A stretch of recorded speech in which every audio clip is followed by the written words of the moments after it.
Hi, good afternoon. I know it's been a while at ngayon lang na naman na ipagpatuloy yung tinatawag nating continuation of the things that we've been discussing for at least two videos, and that is now the very question tungkol dun sa introduction ng humanities, tungkol dun sa tinatawag nating origin of man.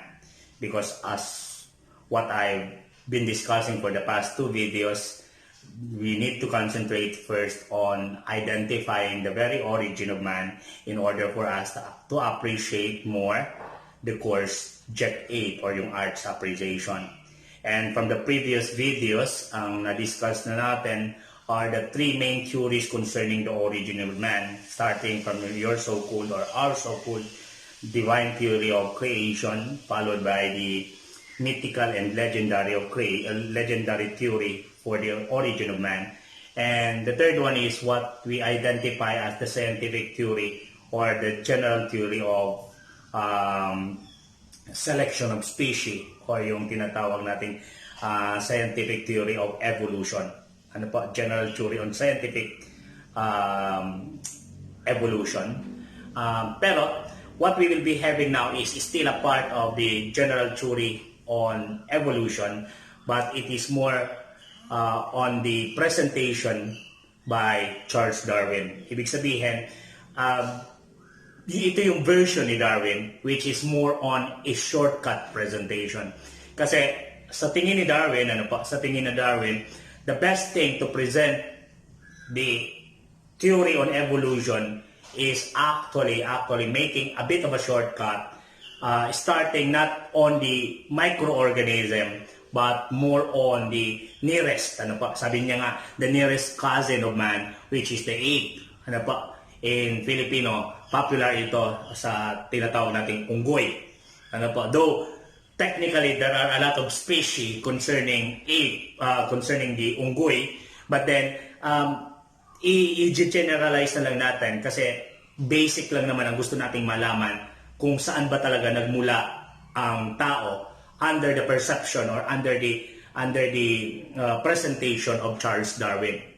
And based from his scientific presentation, scientific findings, as what I keep on saying, scientific, ibig sabihin pinag-aralan niya, research niya, nagkaroon ng maraming experimentation.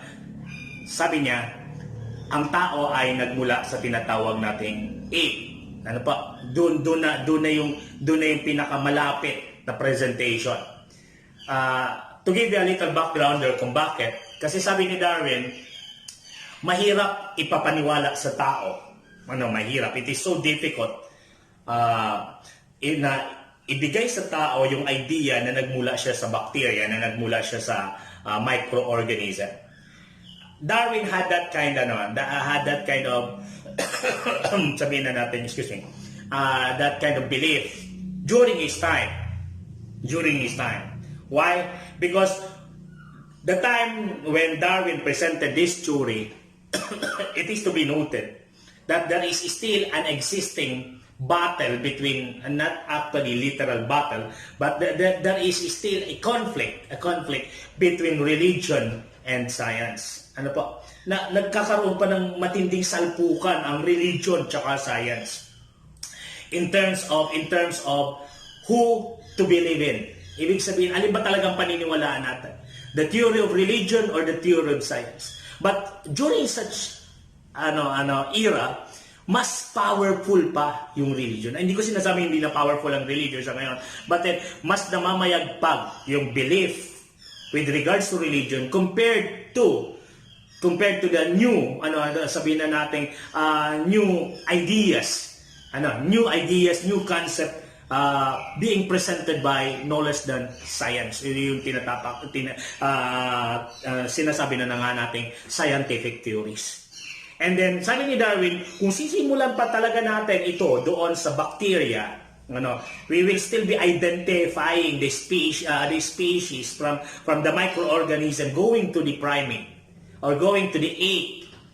It will be very difficult for humanity to accept that theory.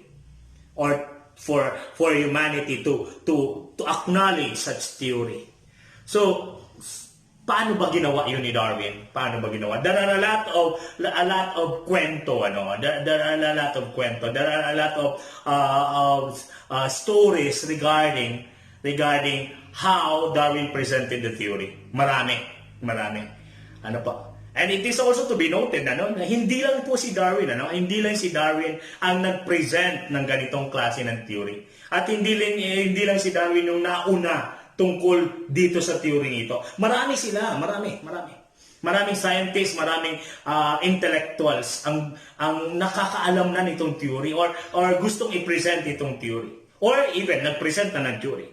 But then, why is it that Darwin was being acknowledged by history and science na siya ang nag-present nito? Simply because during such time, na meron pang conflict nga ang religion tsaka ang science, especially on question kung saan talaga nagmula ang tao, Darwin was already a known personality. Ibig sabihin, popular na si Darwin. Hindi lang siya popular, mayaman si Darwin. And during such time, combining popularity and richness is something na napakahirap ibaliwala, no? So mayaman na siya, very popular pa siya, very sabihin na prominent siya in terms of his intellectual, sabihin na nating background, na napakatalino niya. So talagang kilala siya, kilala siya from the grassroots to the top brush. Ibig sabihin, simula sa sabihin na nating, forgive my term, mahina, hanggang doon sa pinakamalakas, kilala siya doon. So, paano ba i-present ni Darwin? From what I've said a while ago, napakahirap i-penetrate, yung established theory ng religion. So, the group of Darwin is so careful not to hurt religion. They are so careful not to present something that will trigger anger from the religious side. So, napakaingat nila noon. Why? Kasi the moment na gawin nila yon, they might even be accused of something na gumagawa sila ng isang bagay na labag sa religious belief. That might cost them a lot.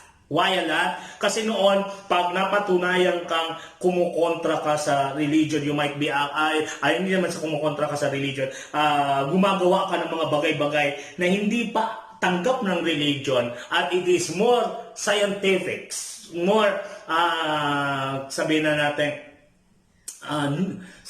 natin bago sa pananaw ng tao. Baka isipin nila gumagawa ka ng pangkukulam or witchcraft, kumbaga.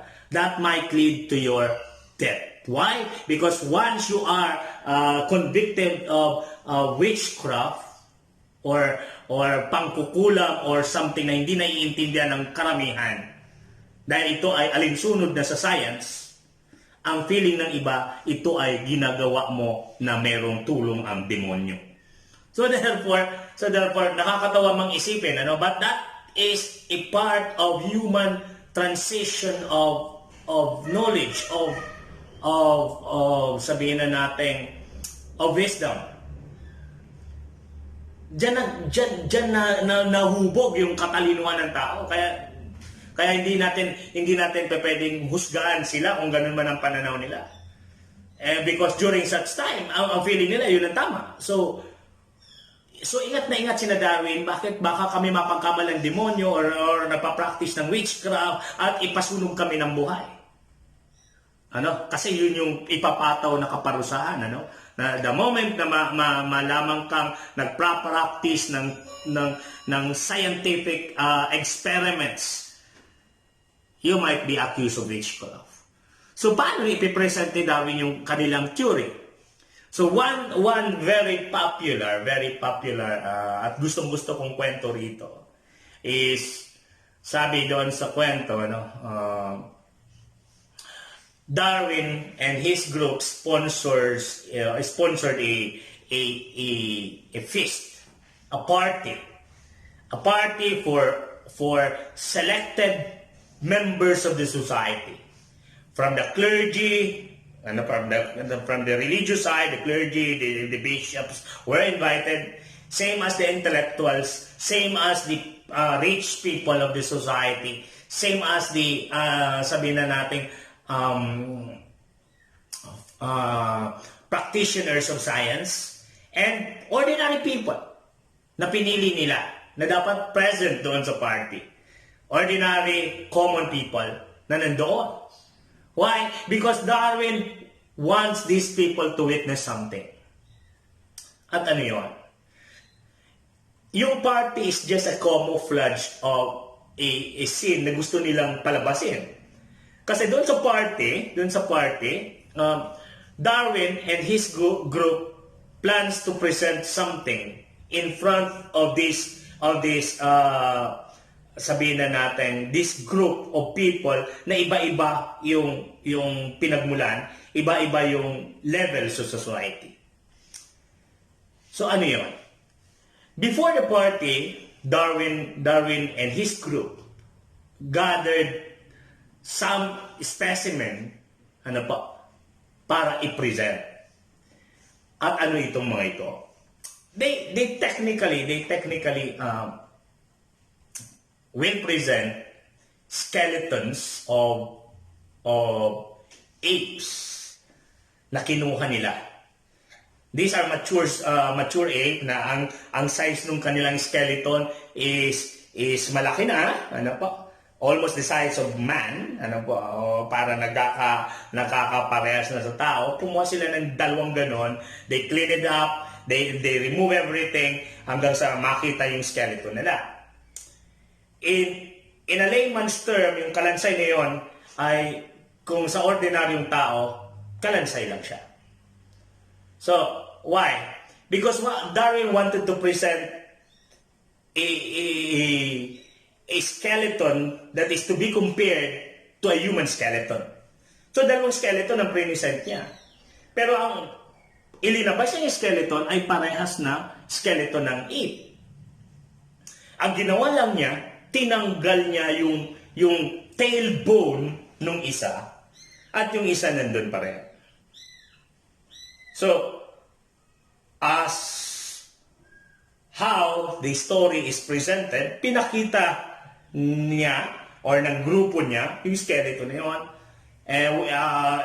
with a scenario na parang nagtatanong sila, or it is like a guessing game na nagtatanong doon sa grupo, sa map na, alin dito yung skeleton ng tao at alin yung skeleton ng primate or ng ape. Sabi naman nung marami, definitely, looking at the skeletons, one without a tail and the other one with a tailbone, everybody will be pointing at the one without a tail or a tailbone. So sabi naman ni Darwin, oops, mukha yata mali. Why? Because Darwin simply put the tailbone back to the skeleton. Sabi niya, parehas pala ito, hindi sa tao. So everybody was shocked. Why? Because both skeletons are actually skeletons of apes. And Darwin presented a new skeleton na sa tao. So ano sabi niya? Ito, tingnan ninyo. This is the human skeleton. And by doing so, he removed the two other skeleton and removing both tailbones, and then present naman, ito na yung tatlo. Ano bang pagkakaiba? And there was a total silence. Some has a feeling of anger, some has a feeling of disgust, some has a feeling of curiosity, some simply laugh. Why? Because Darwin put it in a venue na lahat pa pwedeng mag-react. And Darwin is simply waiting for the best opportunity to present the theory. And when will be that opportunity? If a question will be raised by someone from the group, and such question will be answered by him in order for him to present a theory. So naghihintay siya ng tanong. Darwin and his group is actually waiting for a good question. And then sabi kasi sabi niya, tingnan niyo, wala naman pinagkaiba, di ba? Yung tailbone lang. Definitely, everybody has his opinion. But a question was raised. Sabi kasi niya, there might be a possibility na ito ay parehas or naging parehas as time as time presented it to humanity. So may nagtanong ngayon, sabi niya, paano naging parehas yan?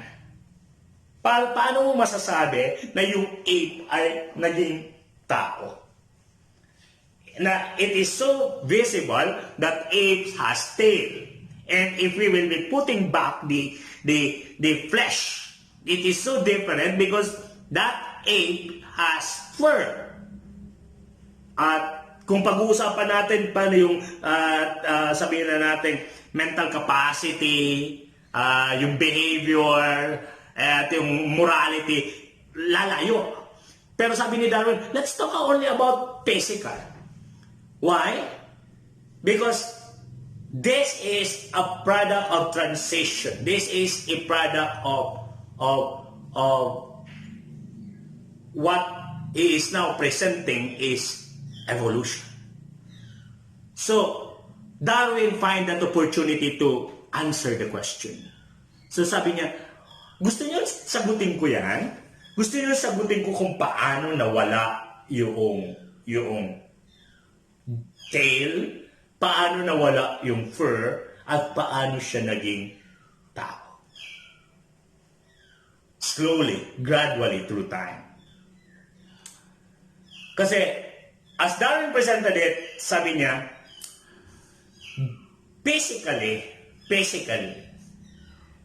the only visible distinction between man and monkey is the availability for the monkey to have a tail and enormous fur in his body. Kung physical lang naman ang pag-uusapan natin. And now, the very question is, kung paano ito nawala? Or ano ba yung nangyari at nawala ito? And that is how will Darwin answer that question in order for these people, in order for us to understand more the very evolution of man coming from his nearest cousin, which is the ape. Darwin presented 5 key points. 5 key points na i-discuss natin later. Pero, daanin natin sa mas simpleng presentation yung 5 key points na yon para mas maintindihan natin kung ano ba talaga yung sinasabi ni Darwin. Kung paano nawala yung buntot at paano nawala yung fur. At paano slowly through time that ape or maybe that monkey turning into an ape and slowly becoming man. Simply materialized through time. Yun ang sasagutin ni Darwin. So, paano yun sinagot ni Darwin? Darwin simply asked questions which are very familiar, can easily be answered by us or by his audience. The first question Darwin raised in order for his audience to understand and perhaps for us to understand more about the theory of evolution is, saan nga ba nakatira yung unggoy? Saan nga ba nakatira yung unggoy?